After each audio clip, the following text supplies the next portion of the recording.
Guru Brahma, Guru Vishnu, Guru Devo Maheshwara, Guru Sakshat Parabrahma, Tasmai Shri Guruve Namaha. Good morning, everyone. Myself, Dr. Suhasini Biradar, second year Panchakarma PG scholar, Taranath Government Ayurvedic Medical College, Ballari. Karma Sadhana welcomes all of you to the national level 17th webinar series organized by Department of Postgraduate Studies in Panchakarma, Taranath Government Ayurvedic Medical College and Hospital, Ballari, on the topic called Interventional Panchakarma and Criteria for Clinical Application as a Research Perspective. Firstly, I welcome today's event head, Dr. Syed Attar Fatima ma'am, Principal of Taranath Government Ayurvedic Medical College, Ballari. I also welcome the Chief Advisor, Dr. Rajshekhar Ganagir sir, Professor and Head of the Department, Dravaguna.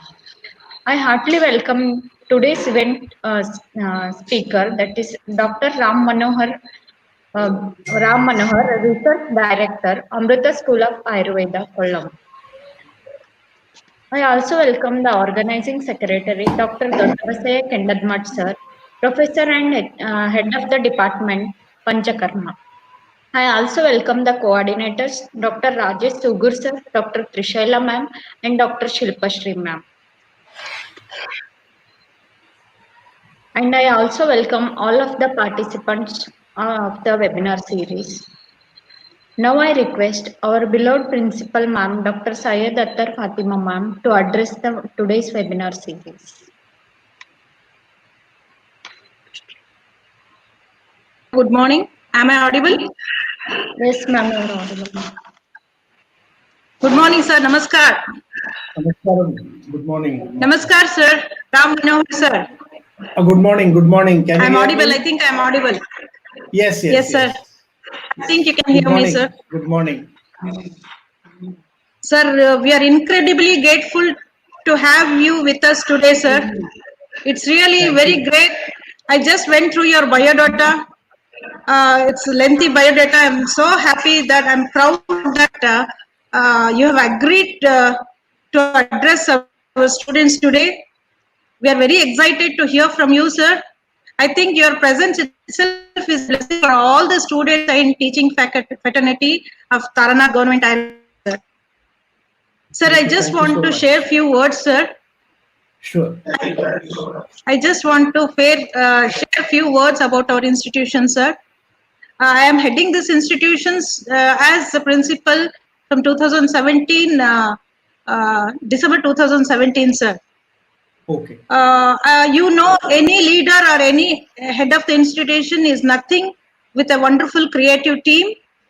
We have started PG just, even though it is the oldest institution which has been there since 75 years and government has taken up 50 years back, but we never had PG. But once I took over charge as a principal, I just tried to bring post-graduation in 3 clinical subjects, sir. Our postgraduate department is in infancy stage, actually 2 years. But I'm very proud to say that even though it is 3 years old, all the head of the departments of Kaya Chikitsa, Shalyatantra and Panchakarma, we as a team, we are doing with a purpose to give quality education and providing health care to all the needy who come through our doors, sir. Actually, we are committed, like our institution has a greater reputation for medical excellence and outstanding research activities and various community health programs we are doing successfully, and we are reaching the communities and doing a lot of service. We have a greater reputation in Karnataka. I just want to say, I want to be very precise because we are very excited to hear from you, but I want to say few words because you are heading so many reputed organizations. I want to say at this time is now the Ayush fraternity, what we need as health care providers, we need to be a little bit smart and innovative, I need to say, because the world is looking up to Ayurveda. Even though we should not compromise with the basic Ayurvedic principles, what I basically think is being the smartest and innovative people, we need to seize the opportunity to change the old and expensive things into new innovative things in the field of Panchakarma, and in every field, I need to say, we have to do some innovative changes so that it should be very simple and it should not be very expensive. Though I feel that maybe it may work, it may not work, but we need to bring some such innovative changes in the field of Ayurveda, and we need to revalidate or validate through research. We need not be stagnant. That is what I want to say. I think you have visited so many countries, and I know that you are expert in the research field. I just want you to share. I know that this will be very exceptional presentation and with very exciting presentation about research. I'm eager to hear for you, sir. I really thank you so much for accepting. It's really, I should thank Dr. Dodbasaya, for providing me an opportunity to listen to you. I have heard about you through Rajshekar Ganekarji and Dr. Vanita Madam, ex-president of CCM. I've heard about you. Now it is a greatest opportunity. I'm very humbled here today to listen to you, sir. Thank you once again so much for accepting our invitation. I once again want to say that your presence is a blessing for all of us. Thank you so much. Thank you. Thank you. Thank you. Are we ready to start?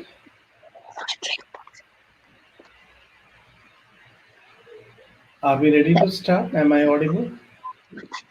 Thank you. Thank you, ma'am, for the introduction. And without your support, it could be impossible, one, ma'am. Thank you so much.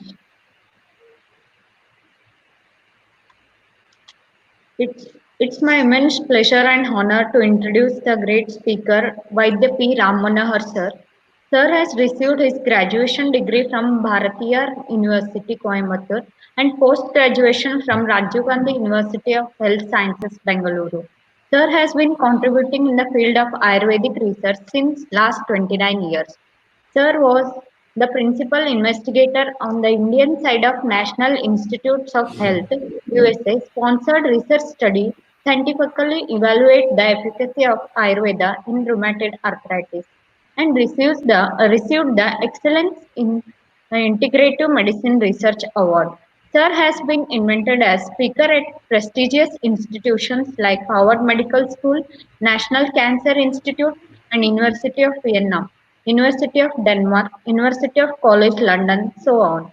Sir was honored with Ayurveda Marga Pravartaka Award by L. Madhavan's Ayurveda Foundation in 2014 and Vaidya Sundarlal Joshi Smriti Shodha Puraskara by the Maha Gujarat Medical Society in 2015.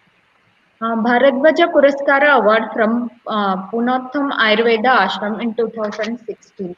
Sir has made research visits to United States, United Kingdom, Canada, Germany, France, Netherlands, Italy, Russia, Denmark, Belgium, Switzerland, Argentina, Singapore, Thailand, and Sri Lanka for the promotion of Ayurveda. Sir is presently serving as Research Director at Amritha School of Ayurveda, managed by Amritha Vishwa Vidyapeetham Deemed University.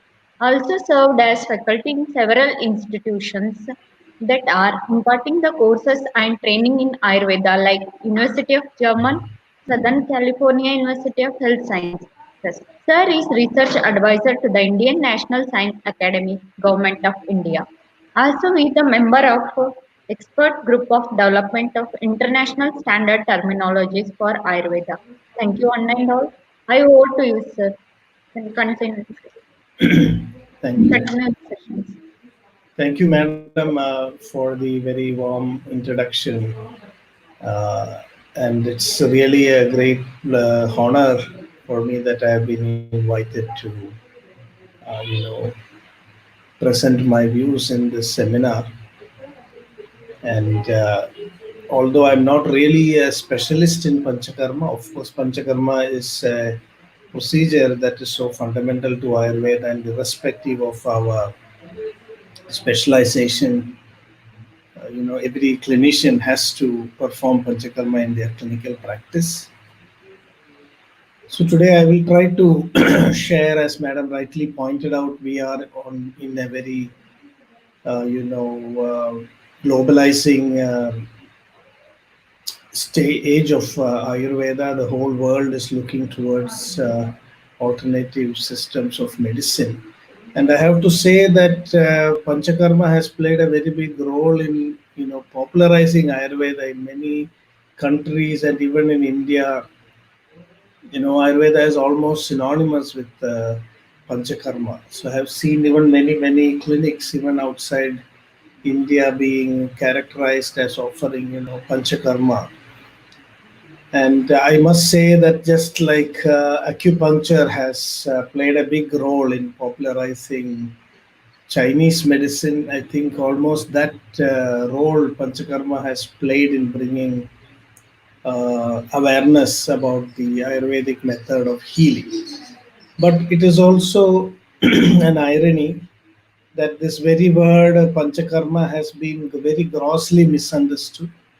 And so today we will also look into that. In terms of even being translated very badly, interpreted very badly, misunderstood very badly.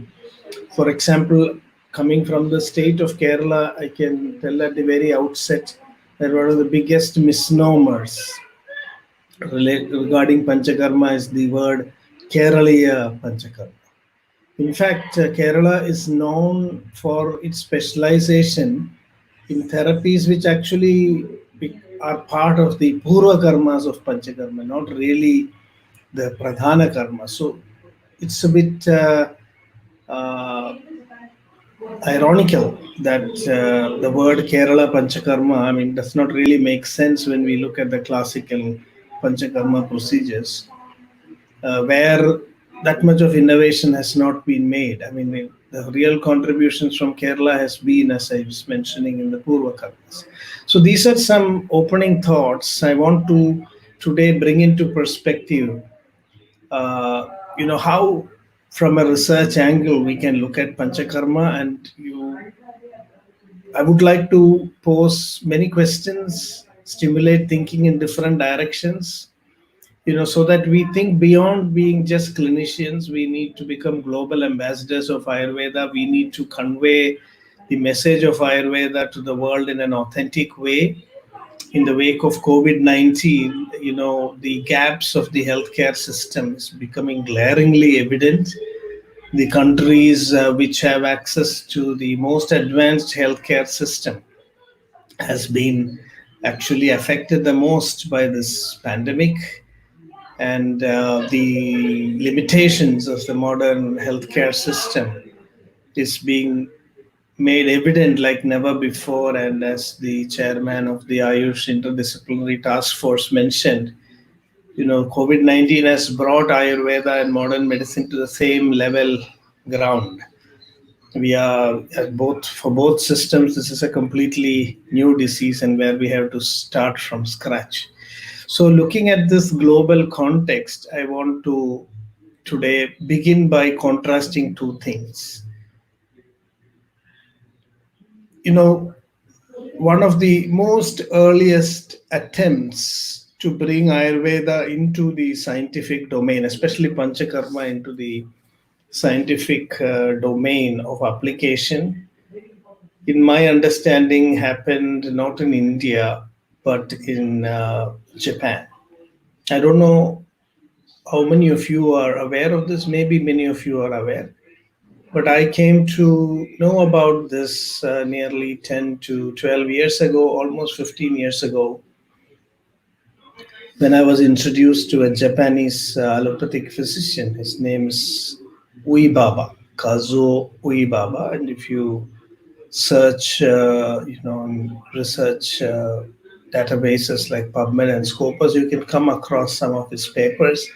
And so today I want to open our discussion giving a small glimpse into the work of this Japanese scientist who took one of the very earliest steps, to bring Ayurveda into the scientific domain, especially how Panchakarma procedures, the scientificity behind it could be demonstrated.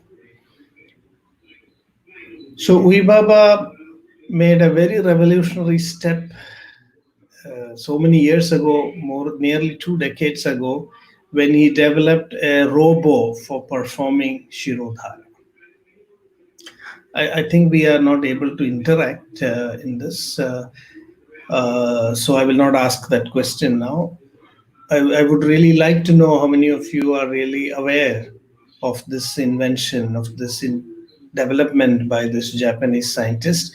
Because as students of Ayurveda, students of Panchakarma, it's very, very important for us to know how people are looking at these therapeutic interventions globally.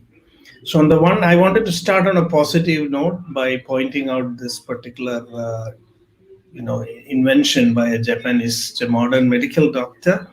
And then I want to also point out, on the other hand, what are the challenges that we are facing, and how therapies like Panchakarma is also being negatively perceived, by the global medical community. So let's start with this work of Baba. As you can see here, his name is spelled. So Baba and his colleagues have published, this is one of the papers that he has published, this is on the psychoneuroimmunologic effects of Ayurvedic oil dripping treatment. To the best of my knowledge, his papers are some of the most scientifically well written articles related to Shirodhara. Of course, this doesn't come into Panchakarma proper, but it's part of the therapies. So he did a very interesting thing, because he wanted to, today the here whole question is about mechanism.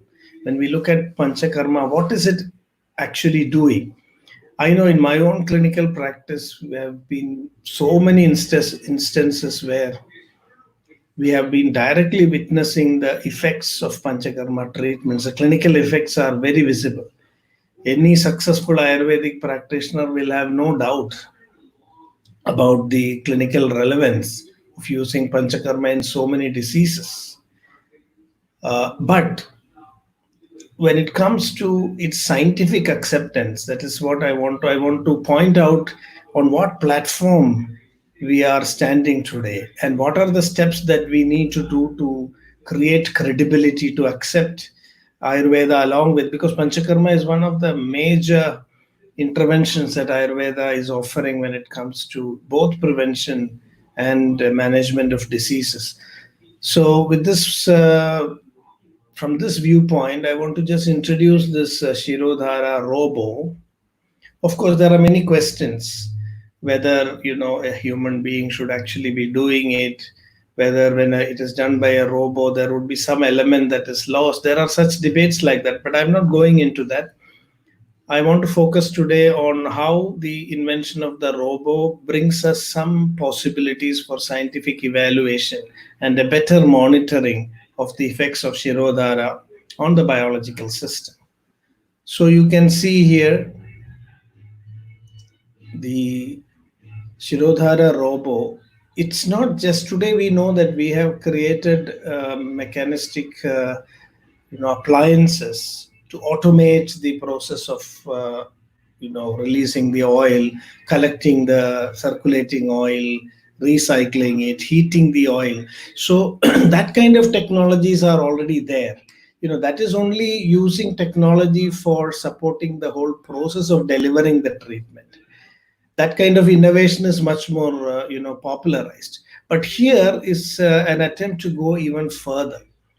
This robo just not does just automatically dispense the oil for the Shirodhara treatment, but it has so many sensors which also monitors what is happening to inside the body when this treatment is being administered. So here the state trait anxiety inventory was used. There were some explorations to see what is happening to the states of consciousness. So here, of course, the robo is able to very precisely modulate the flow of oil, the temperature of the oil, the timing, because that artificial intelligence is used here to develop a very complex algorithm that controls all these parameters. That's of course there. But beyond that, what it does is that it takes a lot of physiological parameters as a feedback. As the treatment proceeds, we are able to understand what is happening inside the body. So in Ayurveda, we know we have so many protocols according to the doshas, according to the kala, according to the disease, what oil should be given, what for what duration of time the oil should be administered. But still, for us, we are not able to assess all this in a very objective manner. Suppose I am giving Shirodhara for 10 minutes. How do I know that we have reached a point where we can stop it? Should it go on for 20 minutes or 30 minutes or 40 minutes? Here, at the best, we are able to do guesswork. Of course, we have our intuitive abilities over a period of time. Through experience, we are able to take good judgments about the duration of time needed for different individuals. But we don't have a way to dynamically interact with the body, get feedback, and then come to an understanding, okay, now the treatment has worked, so I can stop this procedure now. So in some people, it could happen quickly. In some others, it may take longer time. So this robo is able to give a feedback of how the Shirodhara procedure is affecting the autonomic nervous system. So when it is done properly, the Shirodhara is activating the parasympathetic nervous system, and this can actually be measured through these sensors. You can monitor the blood pressure, you can monitor activity of the autonomic nervous system that slowly induces a state of deep relaxation. And as you get this feedback, you are able to understand how deeply the procedure is impacting the patient, because you may be just doing it mechanically. What is most interesting is that if the procedure is not done properly, even the room where you are performing, the way the person who is doing the Panchakarma interacts with the patient, all these things bring about changes in the way the body responds to the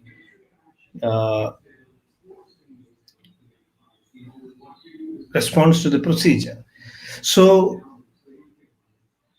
through this robo, Dr. Uibaba was one of the first modern scientists to create a platform and an intervention and a device, which could measure the impact of a treatment procedure like Shirodhara and explain it in terms of objective physiological parameters. So I'm not going into the details of this study because I just wanted to introduce this. You can look up this paper and his publications and learn more about it. For those of you who are not aware of it, generally I found that these things have not been discussed in the Ayurvedic community and in India.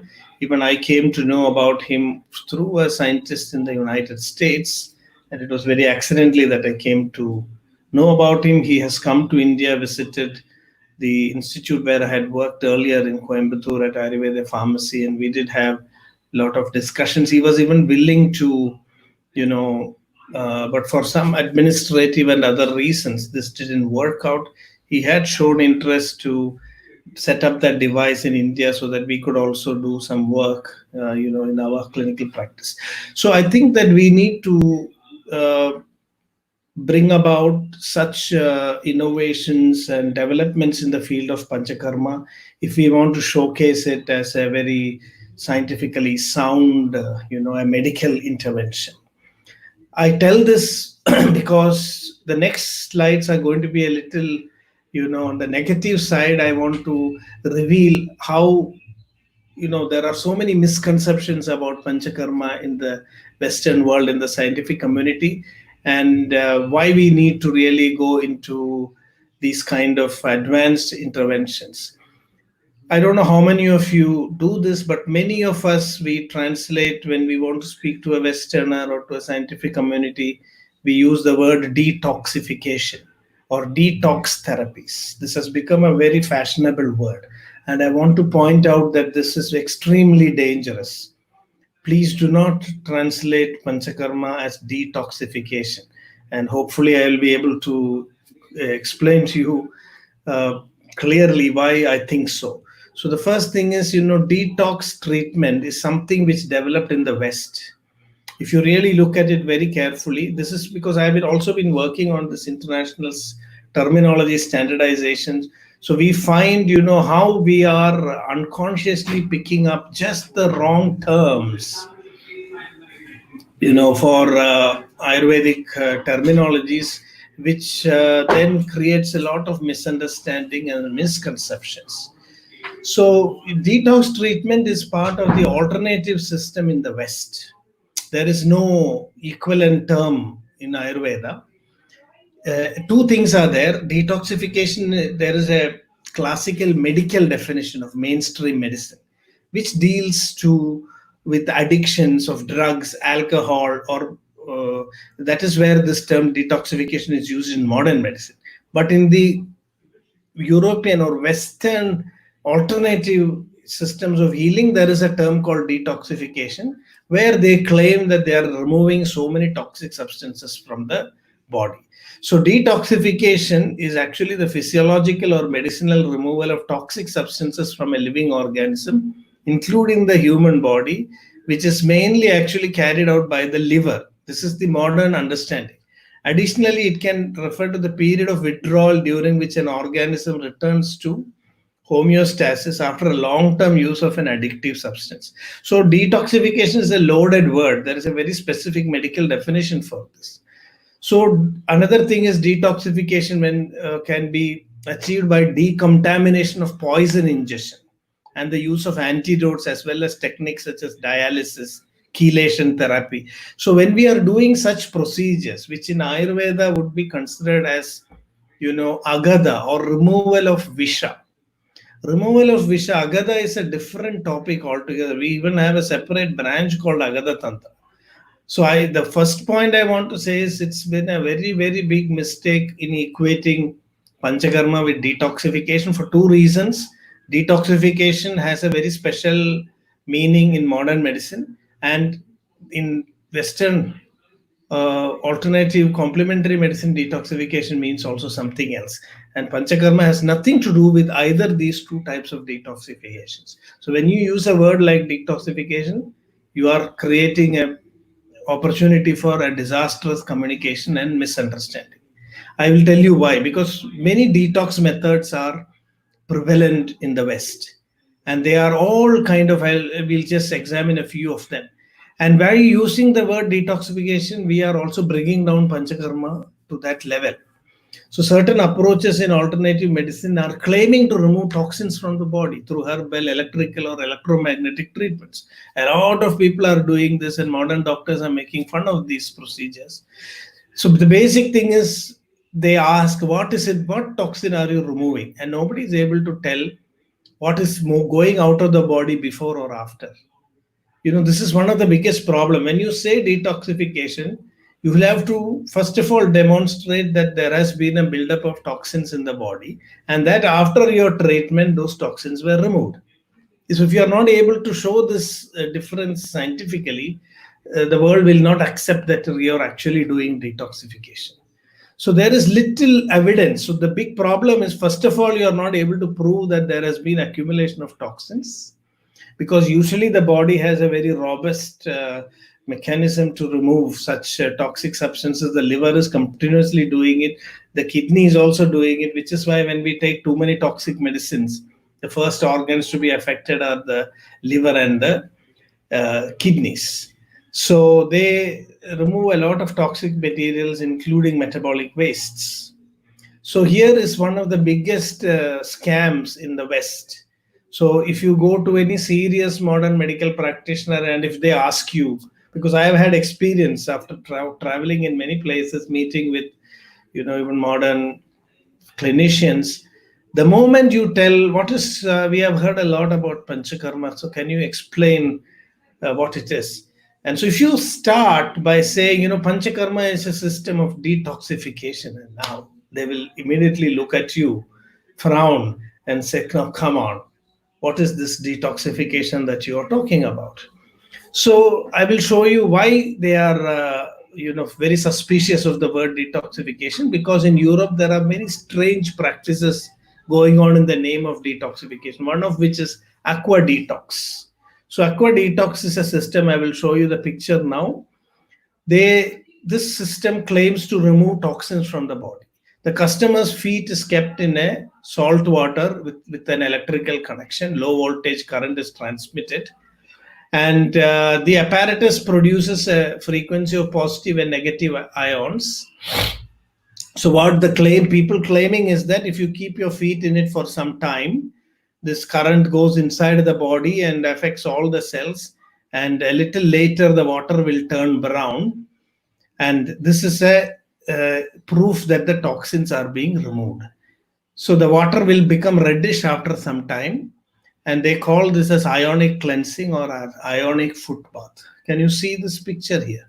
So this is before the current is passed, and after the current is passed, we see this change of color. So any ordinary person would find this as magical and fascinating. So a lot of people buy and use this at home. They keep their feet to switch on this low voltage current, and after some time they see that the water has become reddish and they feel that they have been completely cleansed. So this is the problem here. These people who are practicing it and promoting it, they have never even bothered to test why the water is turning red. So some curious people, some researchers tried to find out what is actually happening. And when they checked the liquid, the red liquid that was developed after the procedure, they found that this was nothing but rusted iron. Oxidized iron. It was just rust. There was no evidence of any toxin at all in that water. So Ben Goldacker, who wrote this book, Bad Science, he investigated it by using a car battery to send current through two metal nails that he placed into a bowl of salt water. Even without putting your feet inside that, if you pass the current into salt water for some time, the water will, through two metal nails, the water will turn brown. So even whether you keep your leg or not, once current passes through two iron nails in salt water, the rusting will happen and the water will become brown. So actually there is nothing happening. The whole reaction is just that when you keep your feet in that water, the current converts the iron, the iron material into rust, and that causes the water to brown. So there is absolutely nothing that is happening. The color change is just due to precipitation of rust. And so this led to a lot of debate and distrust in this concept of detoxification. And that is why when you say Panchakarma is also detoxification, people immediately think about aqua bath. Oh, so are these people also making fool of us? This is the idea that comes into the mind. That's why I am requesting that we shouldn't translate or never use the word detoxification when we are, because in Ayurveda, where is it told that Panchakarma is detoxification? So we'll come back to that. Another thing that, another detoxification method which is prevalent all over the world is ear candles. They are hollow cones made of fabric covered in paraffin wax, beeswax, or soy wax. So they are about a foot's length. I will show the picture also of this. The pointed end of the candle is placed in the ear. And on the other side of the candle, you light it up. So they call this as ear candling. So they say that the warmth created by the flame causes suction, and other impurities of the ear canal are removed and taken into the hollow of the candle. This is what they say. So this is the air candling method, which is widely used in the West in alternative medicine. So this was also subjected to some scientific investigation. The American Academy of Audiology clearly point out that there is no evidence that this is able to remove debris from the ear canal. So studies which measured the removal, the ear can wax before and after showed that there is no change. In fact, the wax increased in the ear because of the candling method. So some people have also reported, unwanted effects due to the application of such therapies. Now, the third detoxification method that is very prevalent in the West is detox foot pad. These are pads that are kept at the bottom of the feet and left there overnight.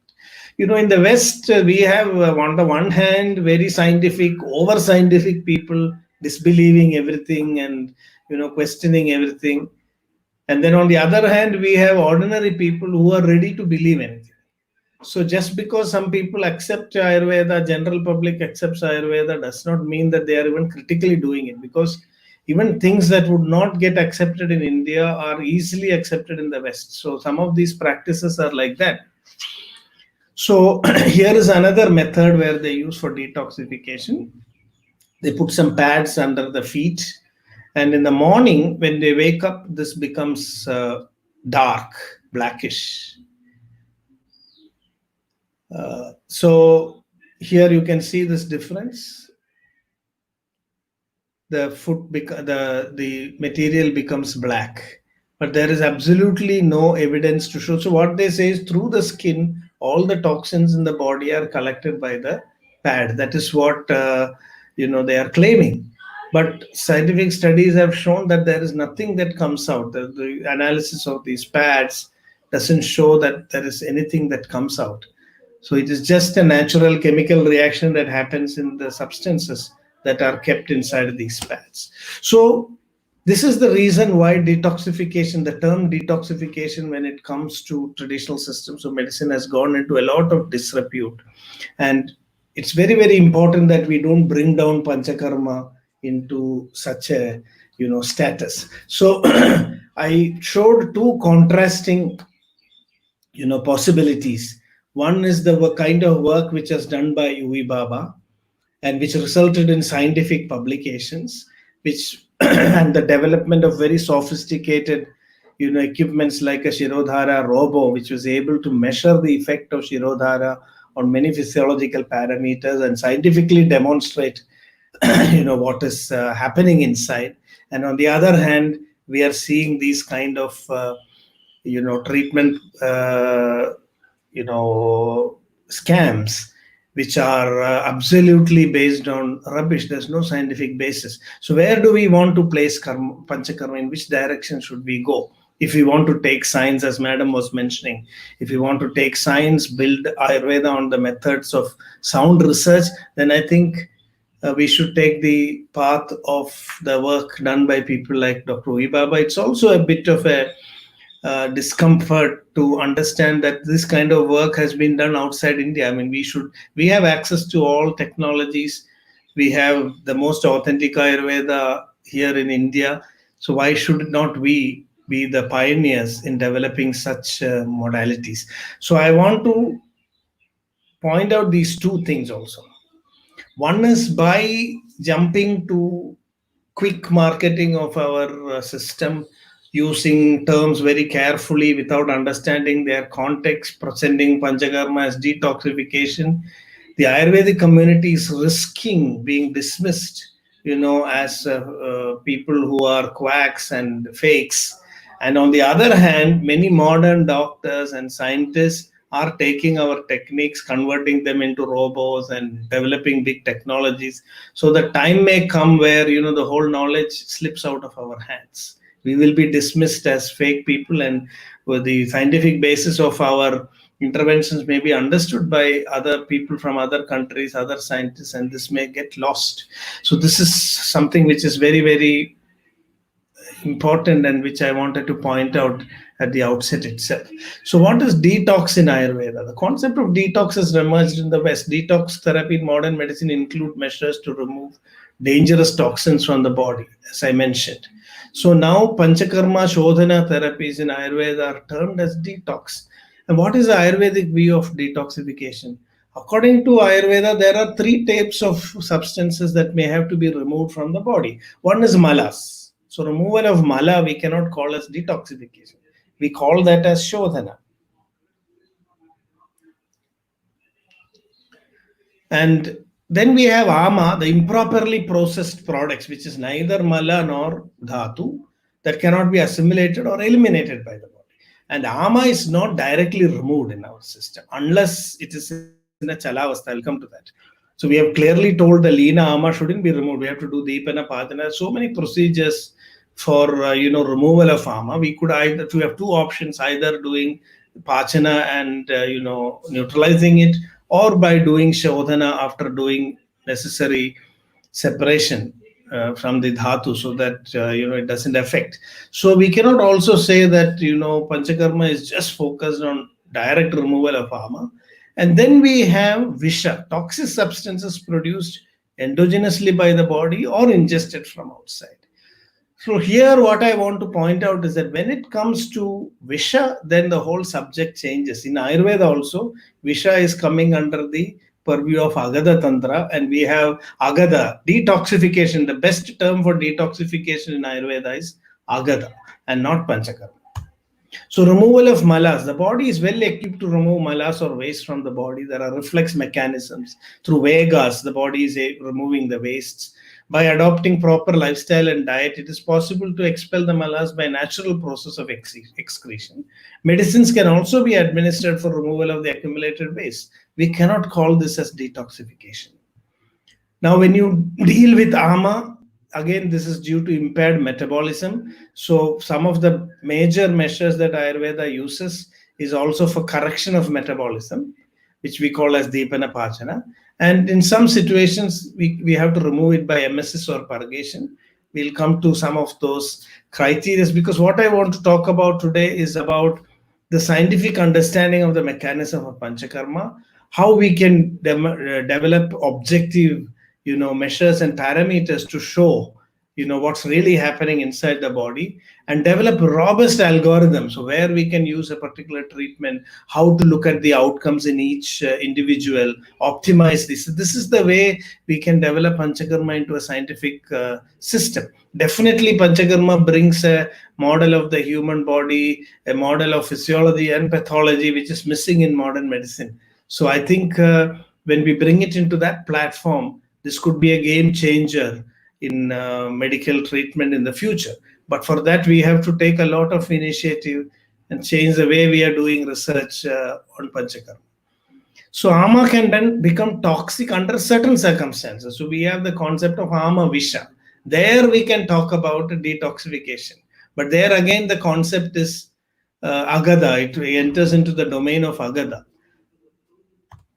Now, dealing with visha this is what I pointed out. They are having properties that are opposite to ojas. That is what we define as visha. They can create life-threatening emergencies. So when you say somebody is having toxicity, it's actually a life-threatening situation.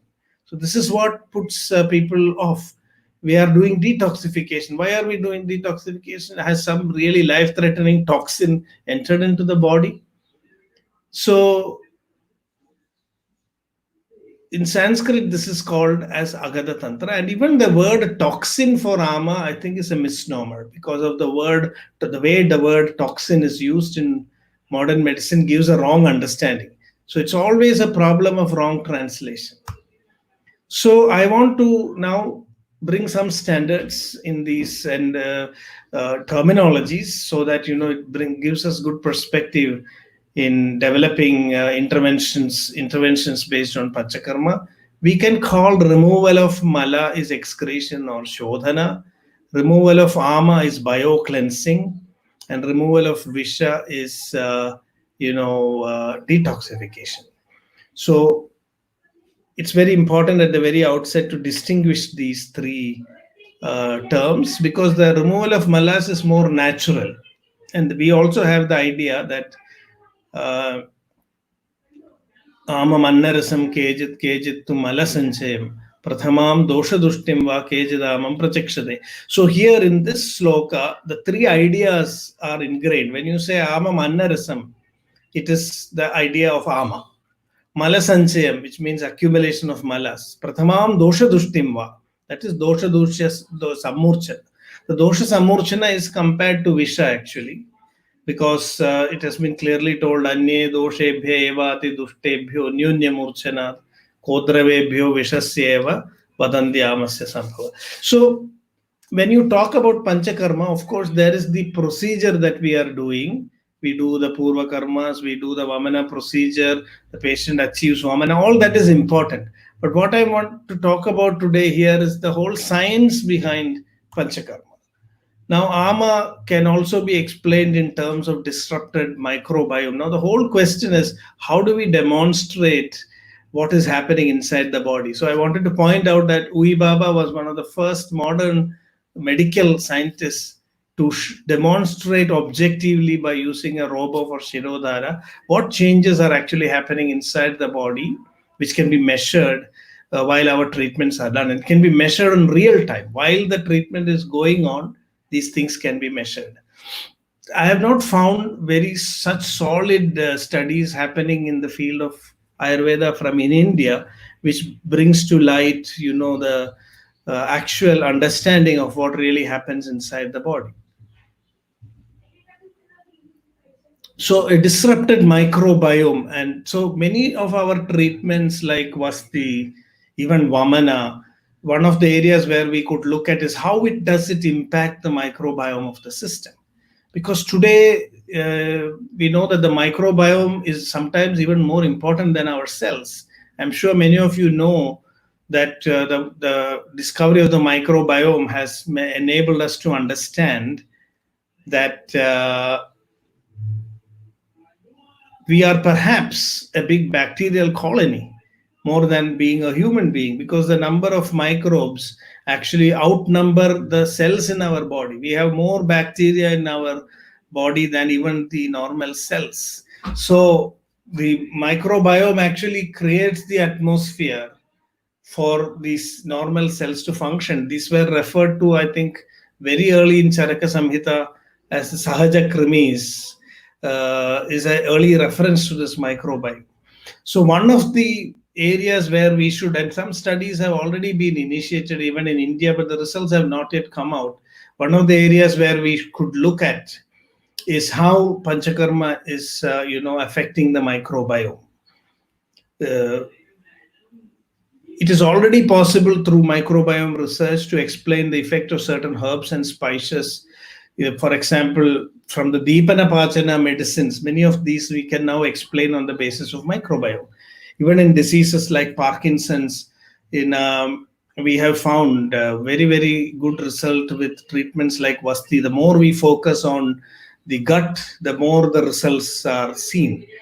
So like turmeric's interaction with lower gut bacteria and how it helps the digestive processes to function, because I think microbiome is very closely linked to Agni, and which is why correction of the digestive system in Ayurveda, when we say Agni, it includes this entire system.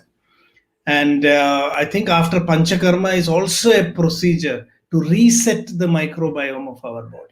This is a very interesting way to look at it. It's still hypothetical, but this is one thing which we must. So when we do the Samsarjana Krama, we are actually resetting the entire digestive system, restabilizing the microbiome. So it would be very interesting to study this from this viewpoint. And so the microbiome and the ama and autoimmune diseases, where Shodhana could make a very big role to play. So we know improperly digested food bacteria infiltrates into the bloodstream through the porous intestinal wall. This is very, very interesting. The idea of the movement of ama from the koshta to the shakha.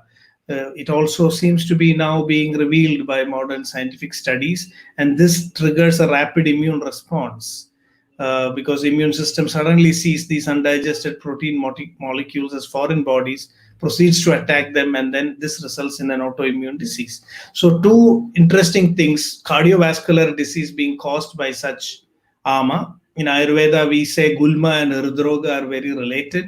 So researchers in UK looked at data from 617 middle-aged female twins that were on the Twins UK registry. So they found that the measure of artery stiffness was higher in women with the lower diversity of health gut bacteria. So gut microbiome diversity and artery health were directly correlated. So this shows that if you are doing Panchakarma and periodical cleansing, as we have mentioned in our Ritucharya, this could, if it is going to impact the gut bacteria, then it could prevent a lot of metabolic diseases. lack of diversity in healthy bacteria in the gut has been associated with diabetes, obesity, inflammatory stomach, and bowel diseases. So it is very clear that in modern society, lack of periodical Shodhana is one of the bases for production of diseases, which according to Ayurveda is caused by Leena Ama. If we don't remove these wastes, they are initially like malas, then they become ama, then they turn into ama visha. So it's a long procedure. In the last phase, they do behave like toxins. So it is gross negligence. So I think we have a very good framework here to show even a mechanism of action. One of the areas where Panchakarma could be really working and explored and studied is through its effect on the microbiome. So gut health also has a role in atherosclerotic cardiovascular disease, where plaque builds up in the arteries. So 218 participants were studied in an article that was, a study that was published in Nature. So they found that people with atherosclerotic cardiovascular disease and the gut microbiome very, very different. So that if we balance the gut microbiome, then we will be able to prevent cardiovascular disease, which is very, very significant because it is becoming the number one killer in modern society. If you look at the United States data on mortality, I'm going to the US because in India we are still not collecting enough data, so we don't have accurate understanding of what's going on. The number one killer is heart disease, followed by cancer. And the third one is medical doctors. The third leading cause of death in the United States is medical profession itself. So this is a space where, definitely I think if we are introducing Panchakarma as a intervention, and if we are able to explain its effects on microbiome, this could have far-reaching implications. Ayurveda could actually become a very powerful intervention for preventing these killer non-communicable diseases like heart disease. This is something which we should keep as a goal. Even this one single work of preventing mortality, morbidity in the community through interventional Panchakarma, both preventive and curative, can definitely change the whole health statistics of the world. There is a lot of science that we can apply now and work on this area. So gut health may also help indicate if a person is at risk for cardiovascular disease like a heart attack or stroke. Certain gut bacteria converts dietary choline from eggs and red meat into a damaging substance called trimethylamine N oxide. This is TMAO. Here we do come to some idea of visha. This substance can damage blood vessels, and researchers have found a link between TMAO and then there is something called metabolic endotoxemia. Disrupted gut lining is a third potential mechanism by which the gut could be the underlying cause of cardiovascular disease. When the gut lining weakens, it becomes permeable or leaky. And so this causes a lot of lipopolysaccharides to enter into the circulation, leading to systemic inflammation, causing a cluster of symptoms, what we call as metabolic endotoxemia. So this is where the beautiful definition of amam annarasam kejit tumala sanjayam prathamam dosha dushtim. All these three things are explaining this entire process of this metabolic dysfunction that happens in the body. And if we bring these scientific findings and our theory together, I think we have a very robust framework to explain what Panchakarma is doing. Now, in terms of Parkinson's, where I have also been doing some work, and we got a lot of interesting clinical findings. Here we are able to clearly see the effect of some of our Panchakarma procedures on gut health, starting from Deepana Pachana to Vasti and mild Virechana. So there is a protein called alpha-synuclein, which this is a protein of function which we are not fully understood, but it's very interesting for Parkinson's researchers because it's a major constituent of Lewy bodies, which are the protein clumps that accumulate in the brain when a person has Parkinson's disease. So this is very, very interesting here. Physicians have noted so far the whole focus on Parkinson's has been on the brain. And we are talking about, even in Ayurveda, mukuna is the main, because it's all about dopamine. But recent research has completely changed the view of Parkinson's disease and how well devised Shirodhara therapies. I don't want to call it Panchakarma because in a Parkinson's patient, we cannot do the entire spectrum of Panchakarma interventions. So, physicians have noted that constipation is one of the most early symptoms of Parkinson's.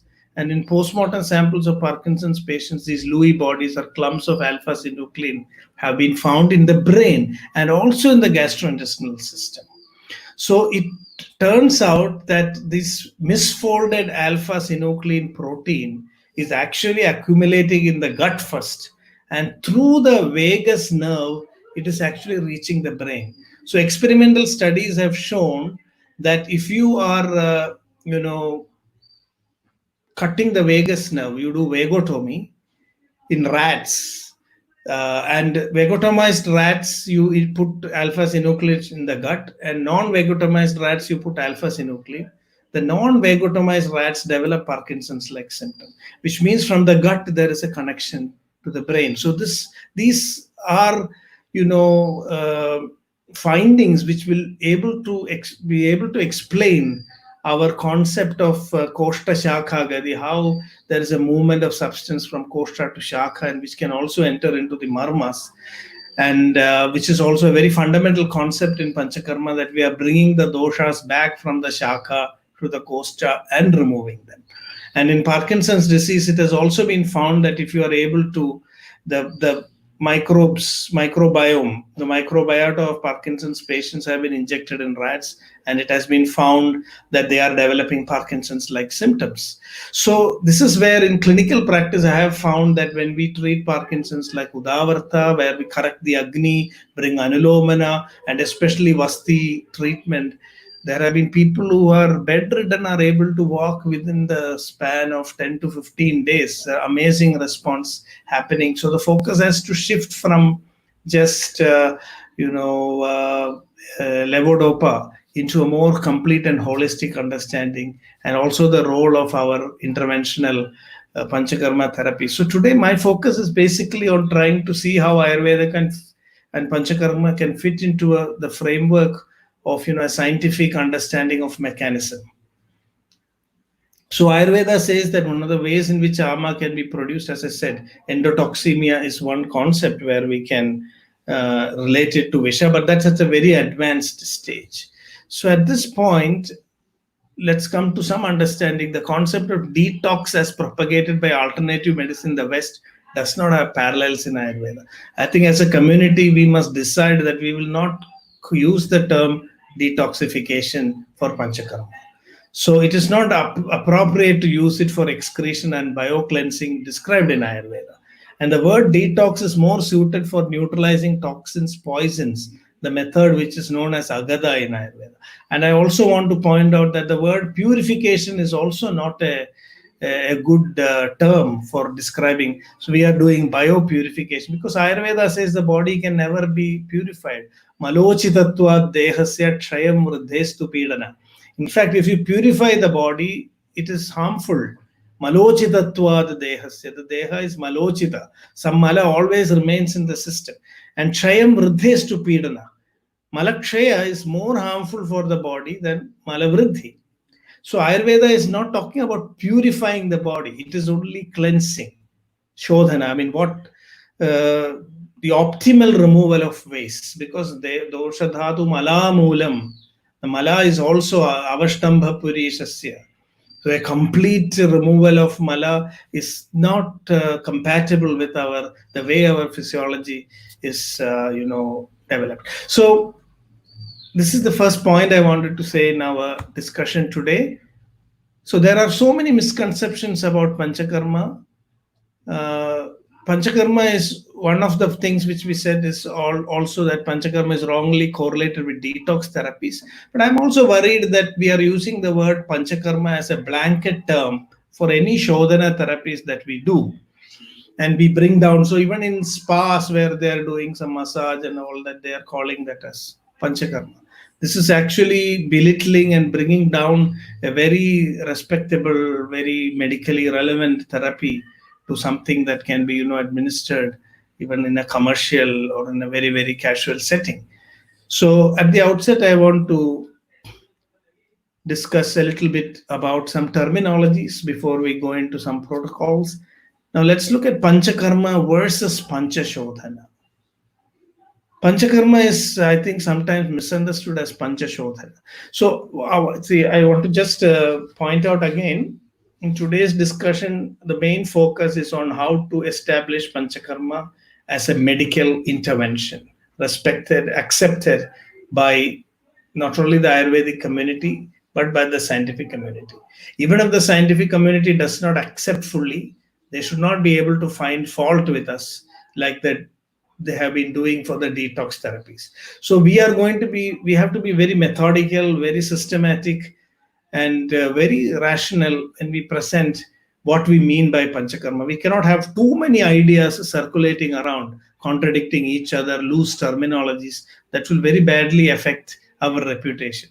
And again, as I said, Panchakarma is to Ayurveda almost like what acupuncture is to Chinese medicine. People first learn about Ayurveda perhaps through the term Panchakarma. So that is the reason why it's so important to kind of define it very clearly. I have heard many people saying that, according to Sushruta and Charaka, there are two views on what Panchakarma is. So let's example that. Look at this difference. In my opinion, this could be a matter of debate also. Panchashodhana is only a classification. It just tells that there are 5 methods of cleansing, whereas Panchakarma is a procedure. So this is very clearly discernible in descriptions in Vagbhada. When you look at Panchashodhana, they include Rakta Moksha. But when we say Panchakarma, Rakta Moksha cannot come. And I want to explain why. Because Rakta Moksha is a Shastra Pranidhana. Panchakarmani Cheshtani Shechanam Shonitasya cha. So here in this verse, very clearly distinguished Panchakarma from Shonita Avasechana. Bloodletting is an independent procedure. Even in Sushruta Samhita, the 8th chapter of Sharirasthana, it has been clearly mentioned that one who has done Vamana, Virechana, Niruha, and Anuvasana should not be subjected to Rakta Moksha. So this is a clear indication that bloodletting is not part of Panchakarma. And I want to explain why this distinction is very, very important, because then the scientific basis of Panchakarma can be explained much more clearly. So when we look at Sushruta Samhita carefully, we can find that there is no evidence in the text to think that Sushruta advocated a different approach to Panchakarma. So the last chapters are devoted to discussion of procedures of internal cleansing. There is no discussion of Rakta Moksha there in the context where Panchakarma procedures have been described. So I think for this reason, we need to clearly distinguish between Panchashodhana, which includes Rakta Moksha or bloodletting, as a classification of the types of purificatory methods, which we will not be able to administer everything. Because after doing Vasti and all these cleansing, if you jump to Rakta Moksha, then it will be harmful for the individual. Before doing Rakta Moksha, Snigdhatva should be attained. So there should be a gap between these procedures. And what is interesting is this is the most important aspect of Panchakarma, because we cannot say that Panchakarma is also only just purificatory. I shouldn't use that word. It's not just a cleansing procedure. It's also a very stabilizing procedure, because the last procedure in Panchakarma is Anuvasana Vasti, which is not Shodhana actually. And that is what makes Panchakarma really balanced, because Lankhana and Brahmana should always be done in a balanced manner. Panchashodhana is a completely Lankhana approach, which can be very harmful for the body. Lankhana should always be balanced by Brahmana, and especially Vata Kopa. When you do a lot of Shodhana, there is a danger for Vata to aggravate, and which is the reason why Panchakarma always ends with Anuvasana Vasti. So there cannot be two views about this. You cannot say that according to some Panchakarma ends with Rakta Moksha and according to others it ends with Anuvasana Vasti, because there is a clear science here. So the first reason is that Panchakarma is a method of internal cleansing or Antaparimarjana, whereas Rakta Moksha is a surgical procedure. And in fact, in Sushruta also we find that Rakta Moksha is contraindicated in people who have undergone Vamana, Virechana, Asthapana and Anuvasana. So let's now come to this very clear idea. If we want to demonstrate the effect of Panchakarma, what should be our goal? Should we point out that through Panchakarma we are able to detoxify the system? I don't think so, because the classical definition of Panchakarma is that its aim is to balance the doshas. In Sutrasthana itself, it has been very clearly mentioned that Vamana is for Kapha, Virejana is for Pitta, and Vasti is for Vata. So the goal of Panchakarma is not detoxification, it is balance of the doshas. So Bahudoshasya Lingani Tasmai Samshodhanam. So a nasya for all the three doshas. So we are actually the end point of Panchakarma. We should be able to demonstrate that homeodynamics of the body is re-established through Panchakarma. We don't have to show that detoxification is happening, because that's not really the goal of Panchakarma. It's not just simply detoxifying, not just simply removing some waste out of the body. Panchakarma is a much more profound action. It's a very big thing, because through Panchakarma, the doshas are rebalanced again. A resetting of the entire physiology of the body is happening. And this is not a small thing. This can have deep impact in diseases, where autoimmune diseases, in diseases where immune system is very heavily compromised.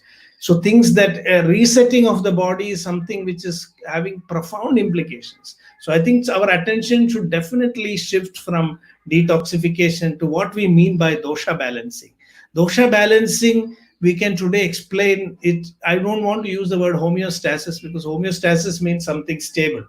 Doshas represent homeodynamics, how dynamically the body brings back balance in the system. It covers the functions of the autonomic nervous system. It covers functions of the immune system. It covers functions of the gut microbiome.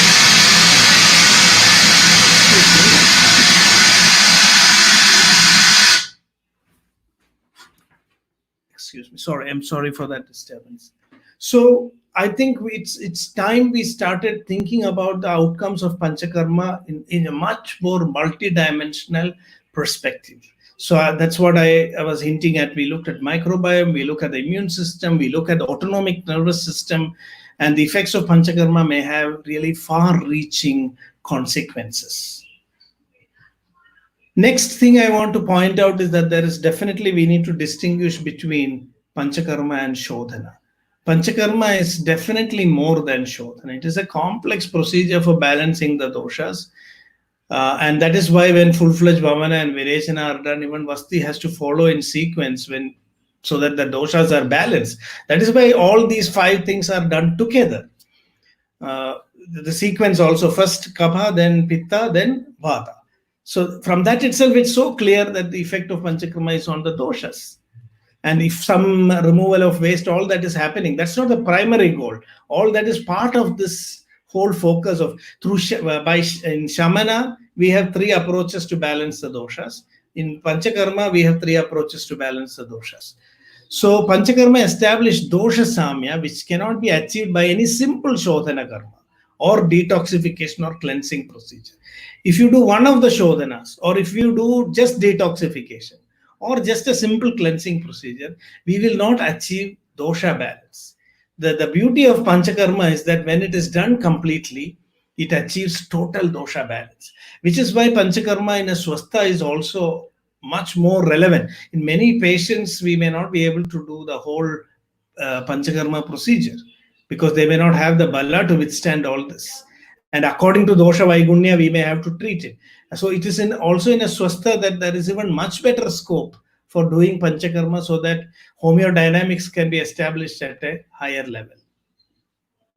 So let's look at the definition of Panchakarma, whether, we should include Snehanadi, Purva Karmas, and Paschat Karma, everything together in Panchakarma, because now it is used as a blanket term. And why should we distinguish between these things? So here there is some discussion in the commentary. So here there is the Chakramani points out in Charaka Sutrasthana itself, Tatra Tena Tantrandre Snehasvedo Prakshipya Saptagarmani di Educhede Tanna Bhavati Nahi Snehasvedau Dosha Bahir Nissaranam Kurudaha Dosha Samshamanam tu Tau Kurudaha Panchakarmangatvena Vyapriyamanau tu Snehasvedau Doshopasthana eva Param Vyapriyate Na Dosha Nirharane Vamanadi Sampadye Anuvasanam tu Yadyabi Vamanadivan na Bahudosha Nirharana Karagam Bhavati Tathapi Purishasya Pakvasegada Vatasya Chabahir Nirharagatvad Karma Lakshana Praptameva. So there is a big discussion also on. So here you can clearly see the focus is on the doshas, not on removal of toxins or dosha nirharanatvam, and dosha samshamanatvam is the whole focus of all these protocols. And from that understanding, we have to bring out, translations into modern scientific language of what Panchakarma is. That's what I want to point out. So Nishtivana Netranjanadau to na Snehaswada Svedadivat Bahi Bahviti Kartavyada Yogo Nacha Bahudosha Nirharagatvam Tena Natat Karma Shabda Vachyam. So that is the reason why the Karma Shabda is used here, because of Bahviti Kartavya Yogyatvam and Bahudosha Nirharagatvam. This is the criteria for calling something as a karma. And so when you talk about Panchakarma, this is that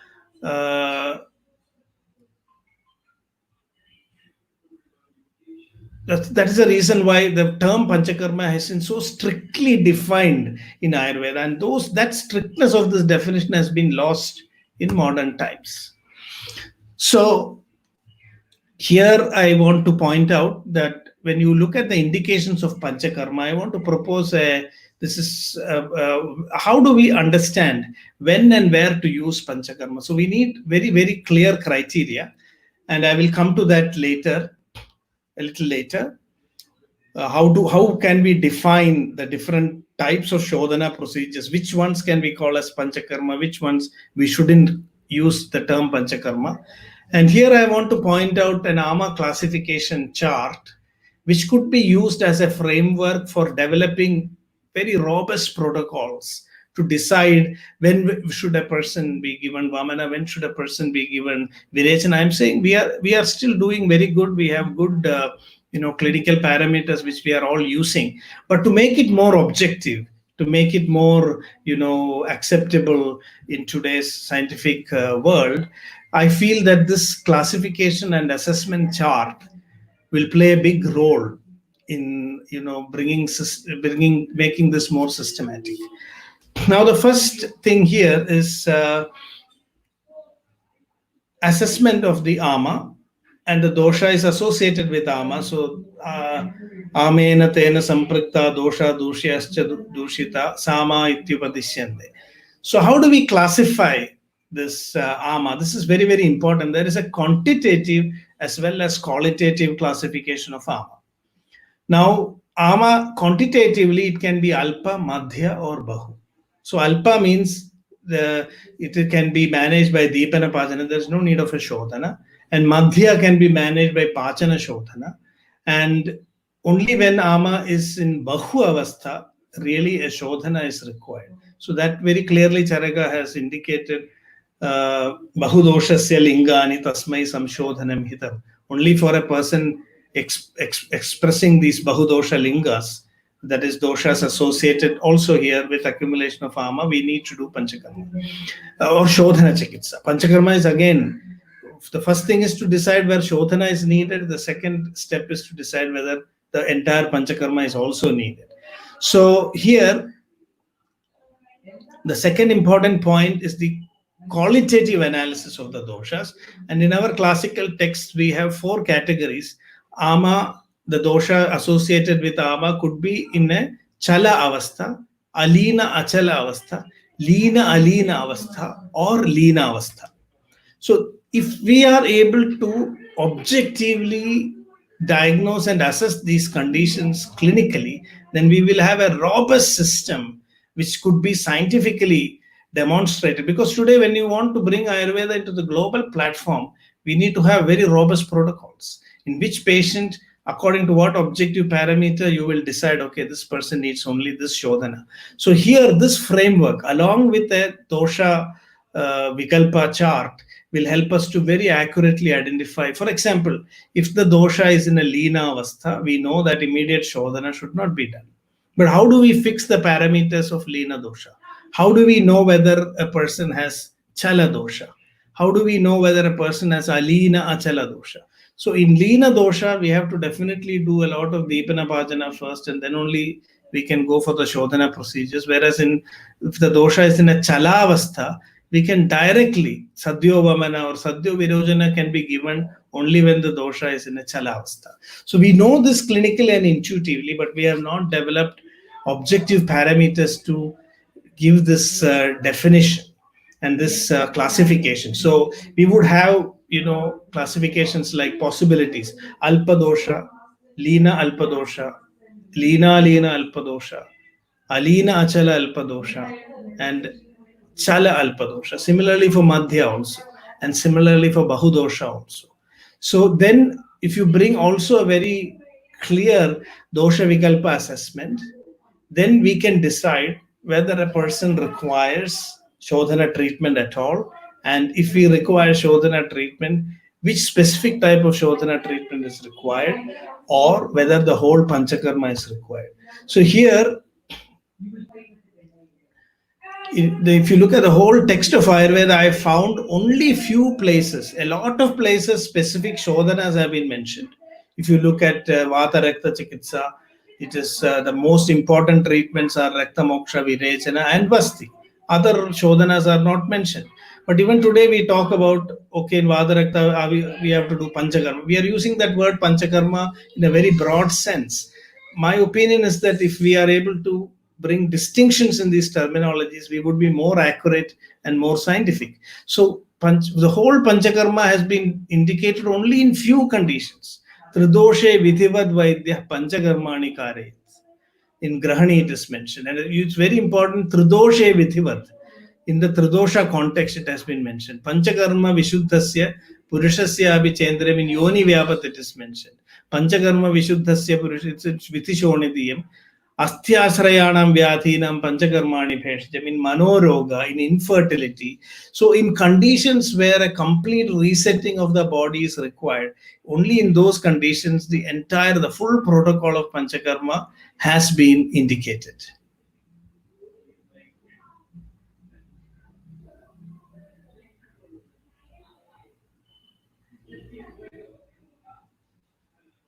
Okay, so I'm just skipping a couple of slides, looking at the time.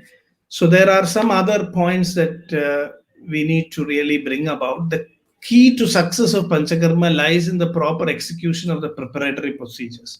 I think we would all agree that Panchakarma is not simply doing Vamana or Virechana. It may have no effect at all if we just simply, purge a person, because only Panchakarma is effective only after the dosha has become Chala. So a Purva Karma is successful only if we have succeeded in making the dosha into Chala Avastha, so that it comes into the the koshta, and from there we can remove it. And this is where we are facing the biggest scientific challenge. What is it that we are doing, through the Purva Karmas is a question that is, not adequately answered. How do we know that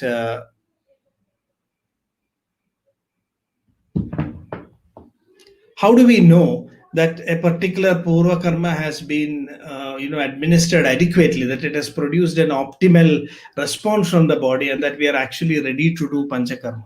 So we know that when we do Panchakarma, we have all kinds of situations: Mithya Yoga, Hina Yoga, Ati Yoga, the Shuddhi could be Pravara, Avara. We also in Ayurveda have protocols to assess this. But today it is actually possible also by bringing in modern scientific methodologies to clearly understand what changes are happening.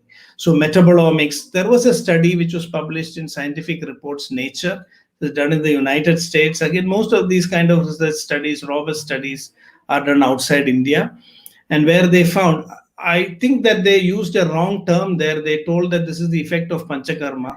The entire metabolomics of the body is changing when Panchakarma procedures are done. These can be measured, they can be optimized, and then we would be in a better, precise way. I am looking at a future where Panchakarma we'll be having a Panchakarma monitoring room where through sensors we are able to understand what are the changes that are happening, and through a very precise measure we will be able to fix not only the dosage of medicine, the duration of the treatment. We'll be able to optimize the response of each patient to each Panchakarma procedures.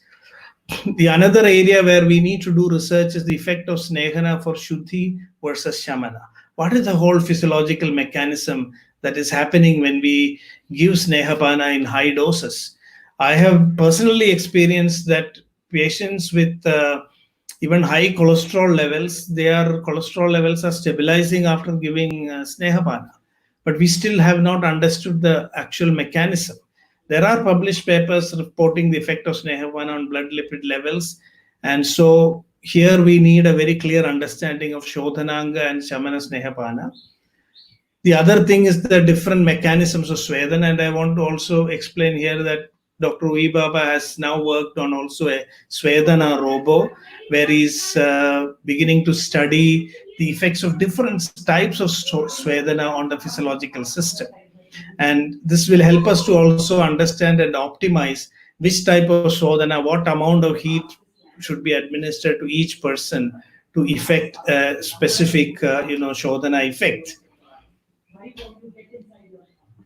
Yet another area where we need to do research is, the mechanism of action of Vamaka Dravyas. There are different Vamaka Dravyas mentioned. The Phalamatriya Siddhi of Charaka Samhita Siddhisthana is a very interesting platform for this debate, where the different sages are discussing which is the best Vamaka Dravya, and finally Atreya concludes that Madana Phala is the best, and he gives all of these reasons. But we still do not have a very clear understanding on how these Vamaka Dravyas act. Although we have an Ayurvedic theory here, what is the difference between, because in modern medicine, even Virejana is a similar thing. We have different ways of doing Virejana. We have different names and classifications: Anulomana, Virejana, Sramsana, Bhedana. But there is still not a very clear scientific understanding of the mechanism of action and the differences between these kind of drugs. So that is another thing that needs to be really looked into. So just like Vamana, we need to look at Rechana also. And then the most important part, which will really bring Panchakarma into a scientific domain, is characterization of substances removed from the body, the impact that happens on the physiology after the removal of these substances. What is it that we are really removing from the body? Is it just some accumulated phlegm or bile, which we look into, but are there other chemical substances that are removed? I know that there are many preliminary studies that have happened indicating what could actually be taking place, but this is an area that we really need to work on, and new technologies are available where we can measure many of these changes that happen in the body. Yet another thing that is very, very important in Panchakarma is characterization of the koshta. How do we assess the different koshtas of an individual? Because the choice of the correct Virejaka Dravya depends on the nature of the bowel or koshta. So what do we mean by Snigdha Virejana? What do we mean by Ruksha Virejana? How do we clinically identify koshta of a person? I have experienced a lot of people, misusing Triphala, which is very common. Triphala is considered to be, main drug for constipation in many countries. I mean, I think a big misconception is there. So a lot of people overuse Triphala, and I have seen patients who have, in fact, one patient even was diagnosed by a modern doctor as chronic abuse of Triphala, because by continuously using Triphala on a large quantity and over a long period of time, the mucosal erosion has happened in the intestines of that individual, which could be actually seen on imaging. So many of these things, the rukshatva of the koshta, the snigdhatva of the koshta, these could be assessed. And if we can make such assessments, we would be in a position to, administer the most appropriate drugs depending on the avastha of the koshta. So I'm just trying to point out some of the areas which we need to really focus on to do research in the future to bring Panchakarma into a scientifically credible system. The next thing is the mechanism of action of Vasti. Comparatively, more research has happened here. And generally, of course, this misconception that Vasti's enema has to be removed. And there is some understanding. Niruha and Anuvastana Vasti together aim to stabilize the Vata dosha after effective removal of Kapha and Pitta. So together, these two Vastis does have a Tridosha balancing effect. So, in fact, the systemic effects of Vasti needs to be studied. And there are some theories that have been developed, but these need to be made more robust. And for this, some interdisciplinary studies are needed. Dr. Urmila Thate from Mumbai was part of the Valiathan's group, Dr. M.S. Valiathan's group, which did the Ayurvedic scientific initiative studies under the support from the Prime Minister's office.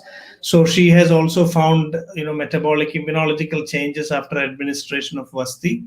So, but these are still not come to the domain of, established science. We are still in the preclinical stage. So the classical viewpoint is that Vasti acts due to Nipata as well as Adhivasa. So according to the first view, just the contact of the Vasti Dravya is stimulating the action. Whereas according to the second view, there is actually absorption of active ingredients. And this really needs to be explored further. We need to bring about the science of even, preparing the Vasti Dravya. What is the significance of that? So some studies have shown that, some of these biomarkers in the Vasti can be traced in the circulation. So the absorption theory, there is some basis for that. The stimulation theory is that the Vasti, the gut is, a small nervous system. In fact, now it's being referred to as the gut brain. There is more and more evidence that the gut is actually controlling our real brain, and the communication is one way. And that gut health could be so important for brain health. In diseases like Parkinson's disease, it makes a lot of sense that we are working on the gut, the Vatasthana, which is Pakwasya, and the microbiome, and the enteric nervous system. There seems to be a very clear correlation here. So this is the idea of the touch and go theory, which causes activation of the enteric nervous system receptors. But what I want to point out is that these are all in very preliminary stages of research. We still need to make it established science. So there are ideas about how, this could actually work. Hypothetical assumptions are there, and some preliminary studies are there. The enteric nervous system contains sensory receptors, primary afferent neurons, interneurons, motor neurons. So all these things could be influenced through the process of Vasti. And so such a systemic rebalancing. In fact, I think when the kapha is removed, the impact is on the immune system. When the pitta is removed, the impact is on the endocrine as well as the digestive system, the microbiome.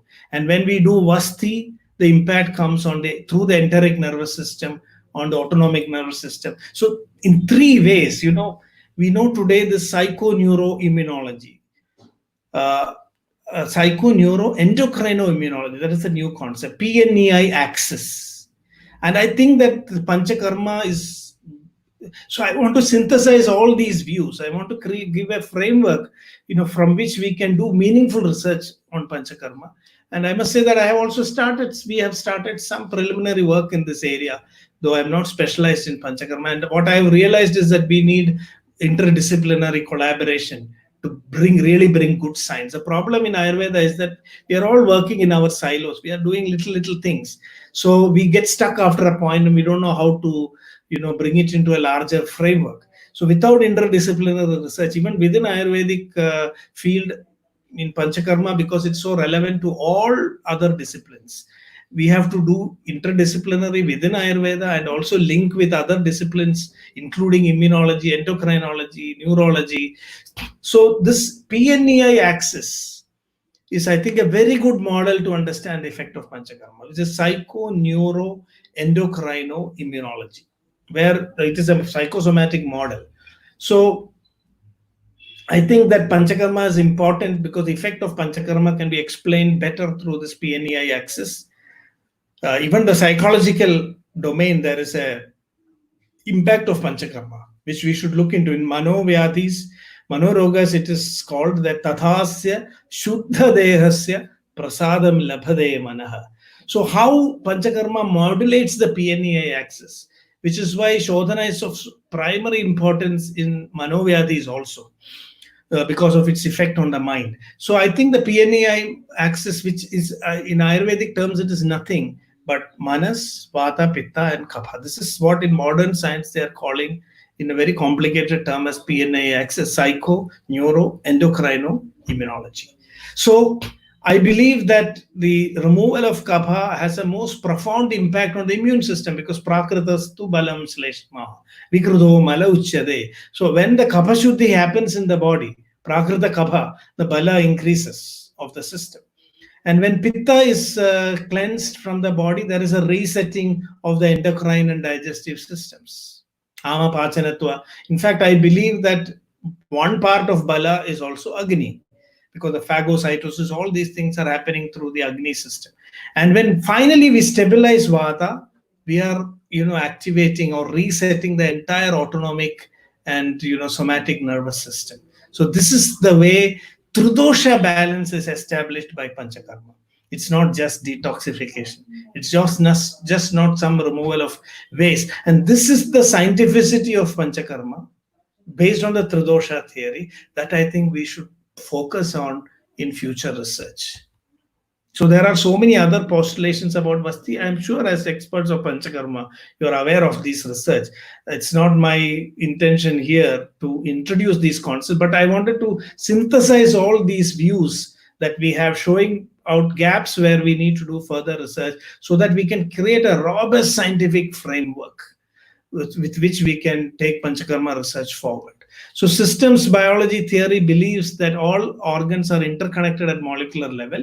Today we can do such a research also to understand how Panchakarma impacts the body at the cellular, tissue level, organ level, and as I said, the PNEI axis. Now there is also excretory mechanism of Vasti. So when we are dealing with Panchakarma, it's not just one mechanism. So Panchakarma, I think, is a beautiful example of a multi-modal intervention.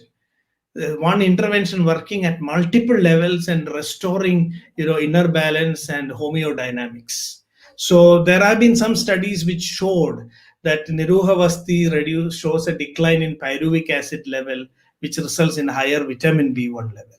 So once we are starting to understand these mechanisms, it's quite fascinating how these systems are completely impacting the physiology of the body in a complex way. So the Anuvasana Vasti, I think, is the final procedure that stabilizes the autonomic nervous system and brings back, because autonomic nervous system is so important in homeostasis. And finally, at that stage, when Vasti is done, the homeostasis happens, which is also the reason why it's called as Chikitsardha. So now, should we call this as Panchashodhana or Panchakarma or Shodhana? It's my opinion. I have created some verses in my humble attempt to clarify these differences. So in my opinion, Panchashodhana and Panchakarma are different. Panchashodhana cannot bring about a Tridosha balance like this, because it is that Anuvasana Vasti at the end that finally fine-tunes the autonomic nervous system and completes the resetting process of the body. So here is some verses that I have created to explain this concept in a very simple manner. Haranti Panchakarmani doshan koshta samagadan rakta mokshastu shakhaya iti bhedo mahan. So one of the big difference between Panchakarma procedures and Rakta Moksha is that Panchakarma removes the doshas from the koshta, whereas Rakta Moksha removes it from the shakha. Sitoshna snigdha doshadir navyadhir upashameti rakte dushte or shakagade doshe. That is when Rakta Moksha is indicated.